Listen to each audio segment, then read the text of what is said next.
Bruce Willis is asking himself, why does this always have to happen to me in Die Hard 2, one of the new movies we'll be reviewing this week on Siskel and Ebert. We'll also take a look at the new Tom Cruise stock car racing film, Days of Thunder. I'm Roger Ebert of the Chicago Sun-Times. And I'm Gene Siskel of the Chicago Tribune. Our first film is Die Hard 2, and why beat around the bush? I think Die Hard 2 is the best movie of this early summer season. We've had a lot of mindlessly violent action pictures this summer, a lot of brainless sequels. Die Hard 2 obviously could have fallen into both of those traps. However, instead, it is a tremendous piece of commercial American movie making, once again starring Bruce Willis as a gutsy cop who finds himself in a grand mess, this time at Washington's Dulles Airport, where hired mercenaries have taken over control of the airport's runways as part of an effort to liberate a captured South American strongman drug dealer who is arriving by plane. The bad guy in charge, called Colonel Stewart, is a former CIA operative who decides to show his power by giving phony landing instructions to an arriving London plane. He'll crash it, and then they'll know he's in charge. Bruce Willis, however, leaps into action. There's somebody out there.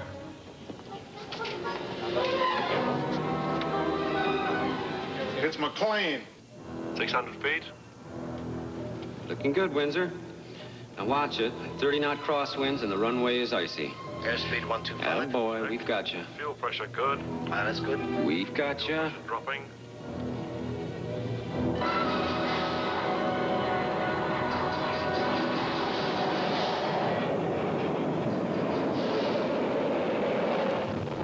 The magic of this movie is that Willis is quite convincing as the lone soldier, triumphing over stupid bureaucrats and tracking down the bad guys. He finds their headquarters near the airport, and a snowmobile chase follows.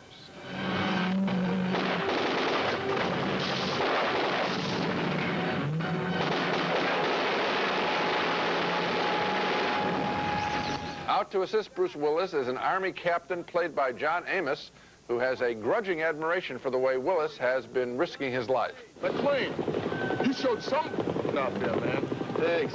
Now show some good sense. Let the pros handle this.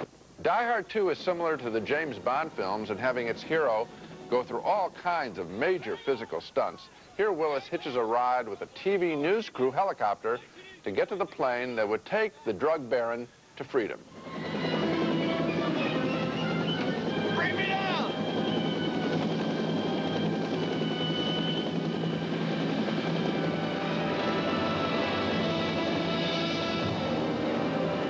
Get it low! Keep over the wing!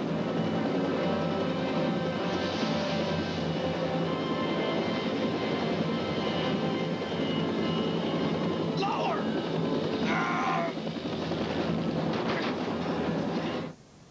I really mean that comparison with the James Bond films in terms of entertainment value. Die Hard 2 combines big-scale special effects and also quiet moments with its hero and a solid sense of humor in the style of the Bond pictures.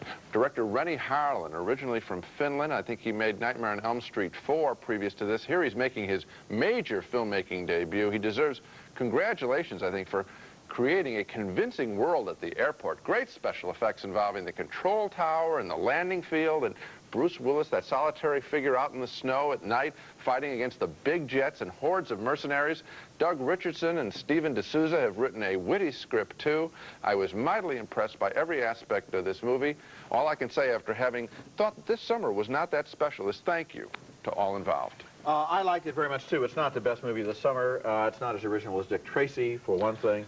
But it is a very good movie, and one of the things that's best about it, and also scariest about it, is how convincing it is in terms of its aircraft footage. There was a crash in this movie that looked all too convincingly real. I think that this movie is going to be severely edited before it's shown in in-flight entertainment systems.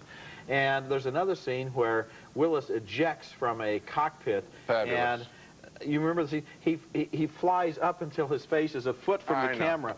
Like this, and then back down again, and you think, what a place to put, you know it's special effects, but still, what a place to put the point of view. What a great shot. Thank you for going to the trouble of giving us this shot. And I agree with you that the movie, from beginning to end, for my money, is way superior to the original Die Hard, which... Oh, I like that too, but this is... It's good, but it's fun, you know. This is really something special. I sat there aghast with pleasure.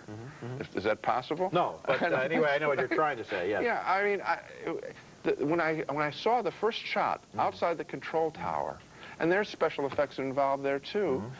This is a terrific achievement. Now, there are enormous holes in the plot of this movie, of course, including the fact that you wouldn't have the airplane circling for 2 hours, and they could all, of course, use their own radios to reach other ground radio stations, so that the entire crisis at the airport is completely nonsensical, but what the heck?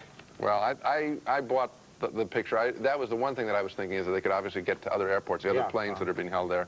But other than that, I think this is superb. Okay, coming up next, Bill Cosby is Ghost Dad. Sometimes you see him,